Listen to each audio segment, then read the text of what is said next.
Vie Abondante TV est spécialisée dans la production de vidéos gospel et la prédication de l'évangile de Jésus-Christ de Nazareth.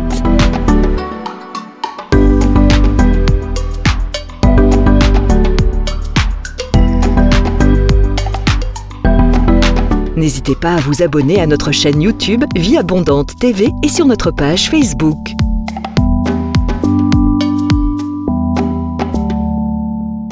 Retrouvez-nous en quelques clics sur notre site www.vieabondante.tv.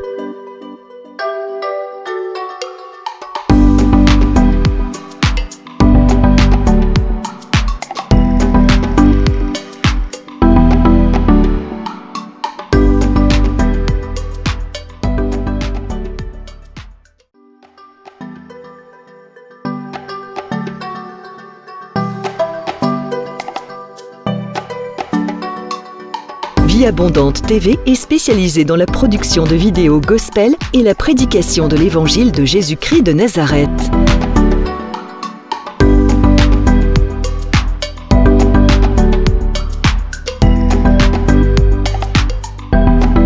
N'hésitez pas à vous abonner à notre chaîne YouTube Vie Abondante TV et sur notre page Facebook.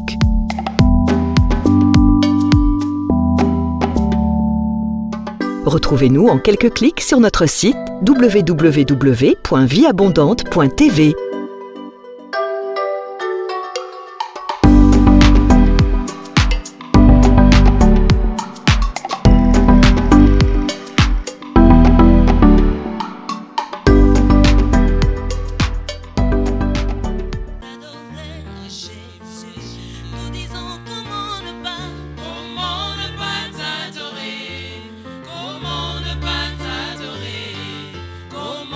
Pas t'adorer,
Seigneur, soyez les bienvenus à l'école de la prière avec le pasteur Hervé Boundia de l'église Vie Abondante.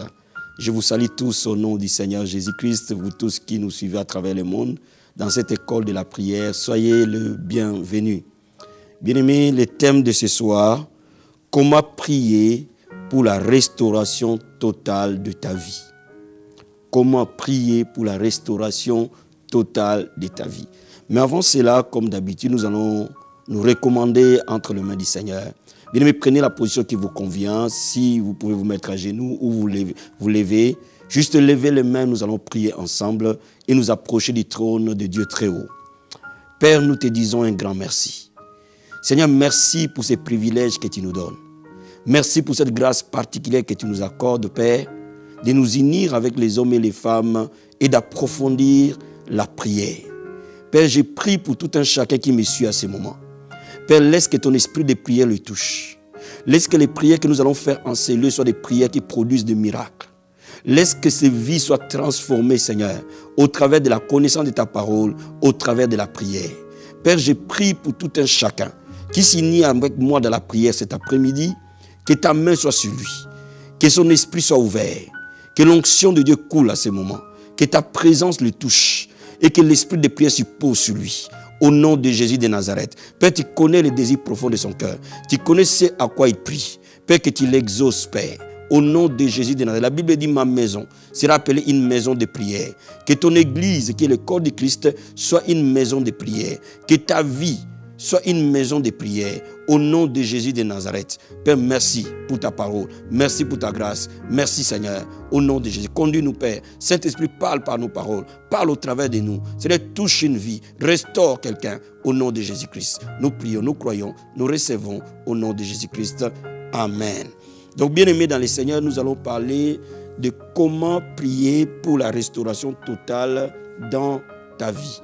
On va d'abord lire notre texte de base, c'est dans Ésaïe chapitre 58, verset 12. La Bible nous dit ceci, « Les tiens rebâtiront sur des anciennes ruines. Tu relèveras des fondements antiques. On t'appellera réparateur de brèches, celui qui restaure le chemin et qui les rend habitables. » Bien-aimé, la Bible dit, tu vas rebâtir sur des anciennes ruines. Bien-aimé, dans la famille où tu es, la vie que tu mènes, ce que tu es aujourd'hui, peut être considéré comme des ruines par rapport à ce que Dieu va faire de toi demain. Ce que tu es aujourd'hui, ce que tu vis, d'où tu viens, ce sont des ruines. Et la Bible nous dit que le Seigneur te rendra, tu rebâtiras des anciennes ruines. Tu rendras le pays habitable. Tu changeras un désert à un étang d'eau.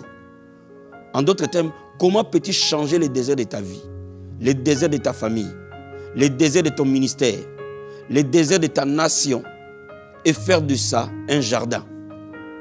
Les hommes et les femmes qui apprennent à prier sont capables de changer le désert à un étang d'eau. Et c'est pour cela que nous allons parler pour que ta vie passe d'un niveau vers un autre. Pour que ta destinée passe d'un niveau vers un autre. Cela est possible dans la prière. La Bible nous dit que vous êtes la lumière du monde. Vous êtes une ville bâtie sur une montagne. Elle ne peut jamais être cachée. Cela veut dire, bien-aimé, la gloire de Dieu qui vient dans ta vie au travers de la prière va rayonner sur tout ce qui entre en contact avec toi. Va rayonner dans tout ce que tu feras dans chaque détail, dans tout ce que tu penseras dans chaque détail, si tu comprends comment on prie pour une restauration totale de ta vie. Bien-aimé, avant même qu'on aille plus loin, il faut que tu réalises une chose. Que la Bible dit, je connais les plans que j'ai formés pour toi. Le plan de bonheur et non de malheur. Cela veut dire que le Seigneur a un plan merveilleux pour chacun de nous, quel que soit ce que nous sommes. Dieu a un plan merveilleux. Et au travers de la prière, tu vas entrer dans ces plans-là. Et quand tu commences à entrer dans ces plans, le plan de destruction que le diable a voulu mettre dans ta vie vont commencer à tomber. Aussi simple que ça. Et mais le Seigneur va non seulement te transformer, te bénir, te restaurer, mais faire de toi aussi une source de bénédiction qui sera intarissable le jour où tu apprends comment prier. Et c'est pour cela qu'aujourd'hui, nous allons parler de la prière pour la restauration. Pourquoi la restauration? Parce que tout simplement, il y a des vies sont en ruine. Parce que tout simplement, ta vie aujourd'hui, au moment où nous parlons, n'est pas ce que toi tu veux qu'elle soit. Même si elle est ce que toi tu veux qu'elle soit, mais elle n'a rien à voir avec ce que là où Dieu veut t'amener. Ça veut dire que tu peux aller encore au-delà de ce que tu connais aujourd'hui. Et c'est pour cela qu'aujourd'hui, nous allons découvrir quelques secrets qui vont nous amener à ce que nos vies soient complètement restaurées. Je vais te dire quelque chose. Ce n'est pas là où tu es qui importe. Ce n'est pas la famille d'où tu viens qui importe. Ce n'est pas le niveau d'instruction que tu as qui importe. Ce n'est pas tes amis qui importent, mais c'est Dieu qui importe dans ta vie. Le jour où tu sais que le Seigneur est la source de toutes choses, à partir de ce moment-là, quelque chose va commencer à changer. Mais pour que ta vie soit restaurée, il y a certains principes de la Bible que nous allons parler ensemble et que nous allons le mettre en pratique au travers de la parole de Dieu. Lisons d'abord Genèse chapitre 1. Nous allons voir quelques principes essentiels. Genèse chapitre 1. Et je vais qu'on lise ensemble versets 1 à 3. La Bible nous dit ceci. Au commencement, Dieu créa les cieux et la terre. La terre était informe et vide. Il y avait les ténèbres à la surface de l'abîme et l'Esprit de Dieu se mouvait au-dessus des eaux. Et Dieu dit que la lumière soit et la lumière fut. Bien aimé, la Bible nous montre qu'au commencement, il y avait un chaos. Au commencement, la terre était informe, vide. La terre était laide. Au commencement, c'était la destruction. Tout comme ta vie aujourd'hui peut être comme cette terre qui était informe et vide. Mais Dieu voulait faire de ce désert qui était en face de lui un jardin d'Éden. De la même manière, ta vie peut être comme cette terre qui était au départ, informe, vide, sans sens. Mais Dieu veut donner un sens à ta vie. Parce que tu es créé à son image et à sa ressemblance. Cela veut dire que tu fonctionnes comme Dieu fonctionne. Et nous analysons très bien la parole de Dieu. La Bible nous dit que cette terre qui était informe et vide, mais l'Esprit de Dieu mouvait au-dessus des eaux. Bien-aimé, il y a deux choses qui vont changer ta vie. L'Esprit de Dieu, le Saint-Esprit. Dans ce chaos, il y avait deux choses. Il y avait l'eau, il y avait l'Esprit qui mouvait au-dessus des eaux. L'eau veut dire la parole. Il faut qu'il y ait dans ta vie la parole. Il faut qu'il y ait dans ta vie le Saint-Esprit. Quand la parole de Dieu et le Saint-Esprit mouvent dans ta vie, le chaos de ta vie va changer. La parole de Dieu doit prendre la place dans ta vie. La parole de Dieu doit devenir l'autorité finale de ta vie. Et le Saint-Esprit va se poser sur la parole. La Bible dit que l'Esprit était au-dessus des eaux. Cela veut dire qu'il n'y a pas l'Esprit de Dieu sans la parole de Dieu. Et le Saint-Esprit est actif lorsque tu pries et tu jeûnes. Toutes les fois que tu pries, tu actives l'Esprit. Toutes les fois que tu jeûnes, tu actives l'Esprit. Cela revient à dire que lorsque ta vie est un chaos, avant même d'aller plus loin, plonge-toi dans la parole. Médite la parole. Lis la parole. Dévore la parole. Consomme la parole. Et prie. Je vous dis toujours à l'école de la prière, il n'y a pas de vraie prière sans la parole. Donc avant même que tu te mettes à genoux, ouvre la Bible et médite-la. Nourris-toi de la parole de Dieu. Parce qu'il n'y a pas exaucement sans la parole de Dieu. Écoute-moi bien. Il n'y a pas exaucement sans la parole de Dieu. Tout comme il n'y a pas vraie prière sans la parole, il n'y a pas vraie parole sans la prière. Ce sont les deux sœurs jumelles que Dieu te donne. Les deux instruments que tu dois toujours t'appuyer lorsque tu veux changer ta situation. Il faut que tu trouves des réponses dans la parole de Dieu et dans la prière. Si tu es là, par exemple, tu es un chrétien ordinaire, normal. La Bible nous dit de nous entretenir par des psaumes, par des hymnes. Vous savez, le livre des psaumes a 150 chapitres. Et dans un mois, il y a 30 jours. Donc tous les jours, lis 3 chapitres de psaumes avant de prier. Parce que les psaumes sont des prières et des adorations pour le combat. Bien-aimé, commence déjà par apprendre 3 psaumes chaque jour, dans un mois. Ajoute à ces psaumes, avant que tu te mettes à prier, un chapitre de Proverbes. La Bible dit Une vie est bâtie par la sagesse. Une maison est bâtie par la sagesse. C'est par l'intelligence qu'elle s'élève. C'est-à-dire que ta vie a besoin de la sagesse divine pour que tu prennes toujours de bonnes décisions. Donc tu as besoin de la sagesse. Ajoute à ces 3 chapitres de psaumes un chapitre de proverbes tous les jours dans les mois. Et ajoute à cela un chapitre des livres de Jean. Le livre de Jean a 28 chapitres. A 21 chapitres plutôt, excusez-moi. Le livre de Jean a 21 chapitres. Et un chapitre des livres de Jean, ça va t'édifier. Toutes les fois que tu vas prier, lis 3 chapitres de psaumes, un chapitre de proverbes, un chapitre de Jean, ça fait 5 chapitres. Et mets-toi à prier. Bien-aimé, ton moi ne sera plus jamais pareil. Tu m'as suivi, je pense. Ton moi ne sera plus jamais pareil. Bien-aimé, lorsque tu veux que ta vie soit restaurée, comprends une chose, la parole de Dieu doit prendre place. Et quand la parole de Dieu prend place dans ton cœur, alors à ce moment-là que tu peux prier. À ce moment-là que tu peux prier. Parce que la Bible nous dit maintenant, parce que l'Esprit était au-dessus des autres, Dieu parlait. Quand nous prions, qu'est-ce que nous faisons? Nous parlons. Et Dieu a dit que la lumière soit. Il n'a pas regardé aux ténèbres. Il n'a pas regardé comment la terre était informe. Il n'a pas regardé comment la terre était sans forme. Il a déclaré ce qu'il voulait. Bien-aimé, quand maintenant tu as la parole dans ta vie, quand tu as la parole dans ton cœur, tu peux entrer en prière avec une foi ferme, avec une foi réelle. À ce moment-là, la vie, la mort qui était en toi va partir. Regardez quand vous lisez le livre d'Ézéchiel, chapitre 37, vous allez voir que le prophète Ézéchiel était devant une vallée remplie d'ossements, sans vie. Mais Dieu dit à Ézéchiel, fils de l'homme, prophétise, parle à ces eaux desséchées, ils reprendront vie. Et Ézéchiel a parlé, il a proclamé. Et ce corps sans vie ont repris vie. Bien-aimé, il y a le miracle dans ta bouche quand tu pries. Mais avant que tu vives ce miracle, il faut que ton cœur soit rempli de la parole de Dieu. La Bible dit de l'abondance du cœur, la bouche parle. Et c'est pour cela que avant que tu commences à prier, nourris-toi d'abord de la parole de Dieu. C'est très, très important. Et comme je t'ai donné un secret aujourd'hui, prends 3 chapitres de psaumes, prends un livre de proverbes, un chapitre de proverbes, un chapitre de Jean et commence à prier. À ce moment-là, tu vas commencer à entrer dans une autre atmosphère, dans une autre dimension de la prière. Et à ce moment, tu peux louer Dieu, tu peux commencer à l'adorer, tu peux commencer à le remercier pour ce qu'il fait, tu peux commencer à le remercier pour ce qu'il a fait pour toi. Et à ce moment-là, tu peux aller maintenant plus loin pour déclarer, pour appeler les choses qui n'existent pas, comme si ces choses-là existaient. Je vais dire à quelqu'un cet après-midi, rien n'est impossible à Dieu. Ce qui est impossible à tes yeux n'est jamais impossible à Dieu. Parce que la Bible dit, rien n'est étonnant de sa part. Donc réalise aujourd'hui que Dieu veut te faire rentrer dans son plan, qui est 15 fois, 20 fois, 100 fois meilleur que tout plan humain.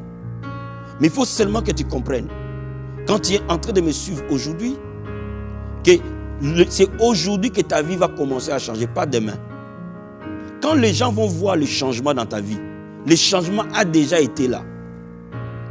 Quand les gens vont voir que tu étais célibataire, tu étais marié, tu étais chômeur, tu as eu du travail, tu étais locataire, tu deviens propriétaire, tu étais un pasteur non connu, ton ministère a connu l'éclat, devient international, ce n'est pas à ce moment-là que le changement commence. Le changement commence dans ta chambre, dans ton lieu secret. C'est là où le changement commence. Je dis à quelqu'un, ton changement, ce n'est pas quand les gens le voient. Le changement commence dans les lieux secrets, dans ton lieu de prière. Et ton Dieu qui voit dans les secrets te les montrera devant les gens. Donc je suis en train de te dire, ne regarde pas à ta situation, mais tu dois savoir ce qu'il faut faire. Tu resteras malade tant que tu sauras comment sortir de la maladie. Tu resteras pauvre tant que tu ne sauras pas comment sortir de la pauvreté. Tu resteras lié tant que tu ne sauras pas comment sortir des liens. Tu seras attaché tant que tu ne sauras pas comment sortir des œuvres de l'ennemi. Voilà pourquoi la première des choses, c'est ton lieu secret. C'est ton lieu de consécration avec Dieu. Et la première des choses, quand tu vas dans ces lieux secrets, ouvre ta Bible, commence à t'édifier par des psaumes, commence à t'édifier par le livre des Proverbes, commence à t'édifier par l'évangile. Et j'aime bien l'évangile des gens qui montrent la seigneurie et la divinité du Christ. Et quand vous mettez ça en place, commencez maintenant à entrer dans la prière. Et quand vous entrez dans la prière, quelque chose va changer. Je suis en train de dire à quelqu'un, je suis en train de changer ta vie. De ces ruines, de ces déserts, il va sortir quelque chose de beau et de très beau. Mais pour qu'on y arrive là, je vais d'abord te lire aussi le livre de Marc, chapitre 11. Et je veux que tu me suives attentivement. Marc, chapitre 11. Je vais lire les versets 23 à 24. La Bible dit ceci. Je vous le dis en vérité, si quelqu'un dit à cette montagne, ôte-toi de là et jette-toi dans la mer, s'il ne doute point en son cœur, mais croit que ce qu'il dit arrive, il les verra s'accomplir. Le Seigneur donne l'image de la montagne. Comme il est humainement impossible de déplacer une montagne, le Seigneur voulait nous dire que quand nous avons la foi dans la prière, nous pouvons transporter des montagnes. C'est-à-dire que nous pouvons rendre toute situation impossible possible. Et c'est pour cela qu'il nous dit, si tu crois, tu diras. Or, la prière, c'est quoi? C'est dire, c'est de proclamer, c'est de parler. Tu parleras aux montagnes de ta vie. Cela veut dire quoi? Tu parleras à la maladie, tu parleras au lien, tu parleras au chômage, tu parleras à l'éducation de tes enfants, tu parleras à ton église, tu parleras à tes affaires, tu parleras à ton travail, tu parleras à ton patron, tu parleras à ton pasteur, tu parleras. Tu diras, tu parleras. Quand tu as la foi dans ton cœur, tu parleras. Et cette situation qui était inconfortable va changer. Bien-aimé, je veux que tu comprennes une chose. Le changement est dans ta bouche. Mais ce qui est dans ta bouche est lié à ce qui est dans ton cœur. Mets la parole de Dieu dans ton cœur, alors proclame et parle. Et c'est pour ça qu'au verset 24, il dit, c'est pourquoi je vous dis, tout ce que vous demanderez en priant, croyez que vous l'avez reçu, vous le verrez s'accomplir. Bien-aimé, le temps a sonné pour que le plan de Dieu s'accomplisse dans ta vie.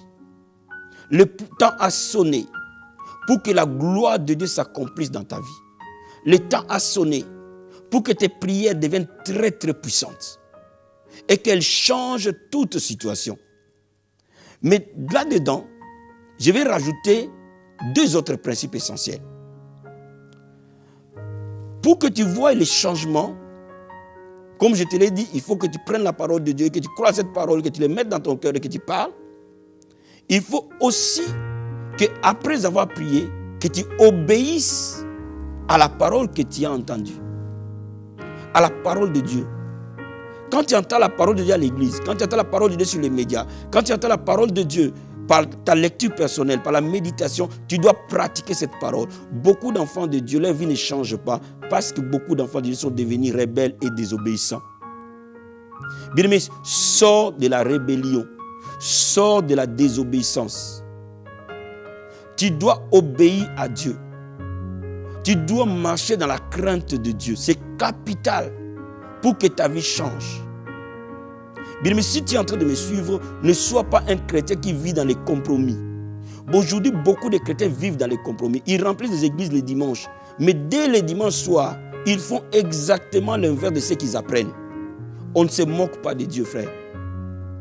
Tu peux tromper tout le monde, mais tu ne peux pas tromper Dieu. Et c'est pour cela que parfois ta vie ne décolle pas. Parce qu'en toi, il y a une rébellion. En toi, il y a des explications. Aujourd'hui, les enfants de Dieu expliquent tout. Expliquent leurs péchés, expliquent leur désobéissance. Ils donnent les raisons. Je ne peux pas parce que. Non, devant Dieu, il n'y a pas parce que. On obéit ou on n'obéit pas. Deviens un enfant obéissant devant le Seigneur. Si tu te dis fuyez l'impudicité, sortez de l'impudicité, quelle qu'en soit la raison. Ne donnez aucune raison à Dieu. Soyez simplement obéissant. Si tu es en train de me suivre aujourd'hui et que tu sais, parfois il y a des années, il y a des mois et des mois, que ta situation n'honore pas le Seigneur, ta situation, ce que tu vis, ne marche pas dans la parole de Dieu, sors de là. Sors de là. N'attends pas demain. C'est aujourd'hui le jour de ton changement. Si toi tu changes, ta situation va changer. Si toi tu honores Dieu, Dieu t'honorera. Parce que Dieu honore ce qu'il honore. Donc voyez-vous, la prière ne marche pas seule. La prière marche avec la foi, avec la parole de Dieu. La prière marche avec l'obéissance. La Bible dit que celui qui bâtit sa maison sur les rocs est celui qui entend la parole et les met en pratique. Mais celui qui ne met pas la parole de Dieu en pratique bâtit sa maison sur du sable. Bien, mais si tu veux avoir des percées financières, commence à donner ta dîme. Ne donne pas des raisons. Que je ne peux pas payer mon loyer, non, donne ta dîme aujourd'hui. N'attends pas demain. Si tu veux voir la gloire de Dieu, sors de tout ce qui est contraire à la parole de Dieu. Tout ce que tu sais, c'est à cela que Dieu jugera ton obéissance. Il ne te jugera pas par rapport à ce que tu ne sais pas, mais par rapport à ce que tu sais aujourd'hui. Si tu es marié et tu viens des copines à gauche, à droite, arrête avec ces copines, appelle-le même ce soir. Dis, aujourd'hui j'ai écouté la parole de Dieu, on arrête là. Bien aimé, tu verras que ta vie va changer. Si tu ne t'entends pas avec les membres de ta famille, appelle-le aujourd'hui, demande-le pardon. Dis-lui, mon frère et ma soeur, je vais tout simplement te dire que pardonne-moi, je suis fautif. Et je te demande pardon. Sors des conflits, sors de la haine. N'attends pas demain. Fais-le aujourd'hui. Parce que quand tu obéis à Dieu aujourd'hui, c'est aujourd'hui que ta vie change, pas demain. Et la troisième chose qui est importante à comprendre lorsque on veut changer la situation, c'est d'avoir le discernement, d'être bien entouré. La Bible dit les sages marchent avec les sages. La Bible déclare les mauvaises compagnies corrompent les bonnes mœurs. Les gens que tu côtoies déterminent ton lendemain. Si tu es entouré de gens qui craignent Dieu, tu vas craindre Dieu. Si tu es entouré de gens qui croient, tu vas croire. Si tu es entouré de gens qui prient, tu vas prier. Si tu es entouré de bonnes personnes, ta vie va s'ouvrir naturellement. Donc, bien-aimé, quand tu mets toutes ces choses en place, ta vie va changer. Tu deviendras un réparateur de brèches. Tu deviendras quelqu'un qui rend les pays habitables. Ce qui te faut dans la vie, ce n'est pas nécessairement l'argent. Ce qui te faut dans la vie, ce n'est pas nécessairement les papiers. Ce qui te faut dans la vie, ce n'est pas nécessairement la guérison. Ce qui te faut dans la vie, toutes ces choses sont emballées dans la prière. Quand vous savez prier, vous avez toutes ces choses avec vous. Même au-delà de cela, la prière va te transformer à l'intérieur. Dès l'instant où tu sais comment on change les choses. Je vais conclure avant qu'on prie. Que l'homme, avant de changer son extérieur, change d'abord son intérieur. Quand ton intérieur change, ton extérieur change. Quand tu deviens une bonne personne à l'intérieur, nécessairement les bénédictions vont t'accompagner. Quand ta marche avec Dieu devient agréable, parce que tu passes du temps dans sa présence, bien aimé, qu'on le veuille ou pas, le diable ne peut pas t'arrêter. Voilà pourquoi je sais et je crois que maintenant, ça sera l'année de l'accomplissement pour toi. C'est pour cela que je sais et je crois que le diable ne pourra jamais te stopper. Les sorciers ne peuvent jamais te stopper. Les problèmes ne peuvent jamais te stopper. Parce que celui qui est en toi est plus grand que celui qui est dans le monde. Parce que sa Bible dit qu'il a reçu un nom qui est au-dessus de tout nom. À ce nom, tout genou fléchit. Cela veut dire que celui qui est au-dedans de toi, en ce nom-là, tout ce qui est nom doit fléchir. Si c'est le cancer, il va fléchir. Si c'est la pauvreté, il va fléchir. Si c'est le péché, il va fléchir. Parce que la Bible déclare encore, Christ en toi, c'est l'espérance de la gloire. Cela veut dire quoi? Cela veut dire que quand tu es en train de prier, la vie de Dieu qui est en toi va prendre des proportions, va dominer sur ta vie. Laisse le Seigneur prendre le contrôle de ta vie. Laisse-le conduire toutes choses. Soumets-toi à lui. Soumets-toi à sa parole.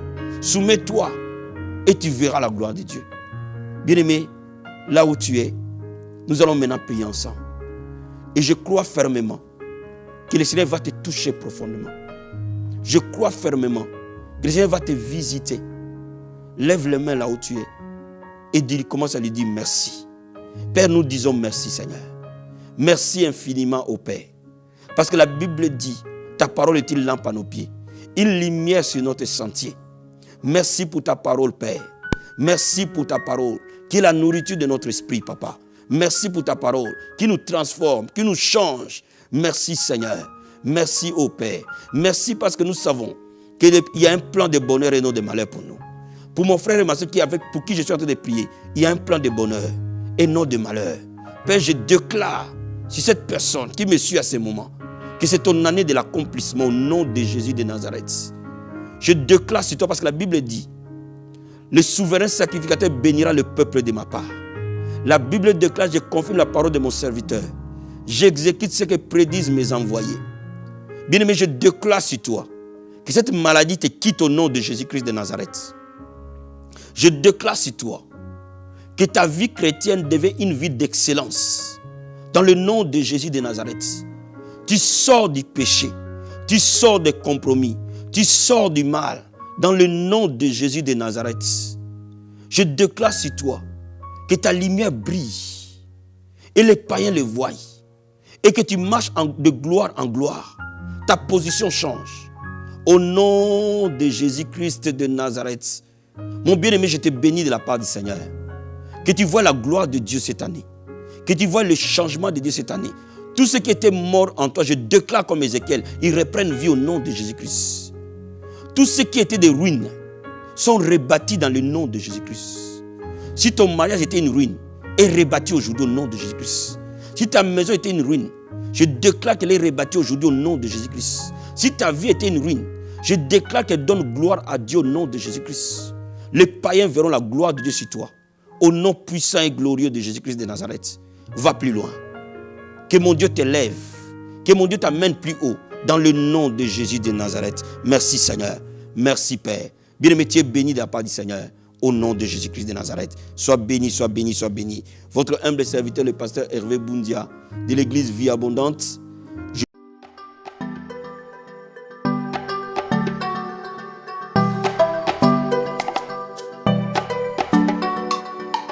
Vie Abondante TV est spécialisée dans la production de vidéos gospel et la prédication de l'évangile de Jésus-Christ de Nazareth.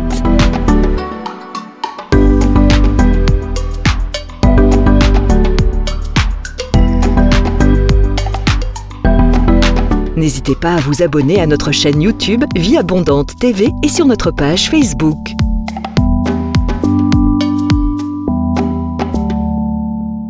Retrouvez-nous en quelques clics sur notre site www.vieabondante.tv.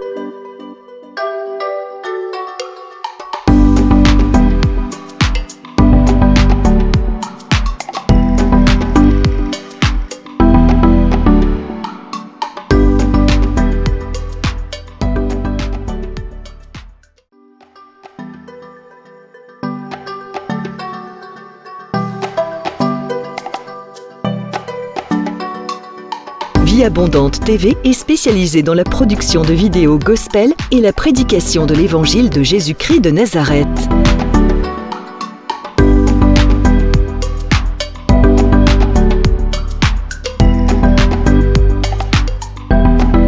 N'hésitez pas à vous abonner à notre chaîne YouTube Vie Abondante TV et sur notre page Facebook.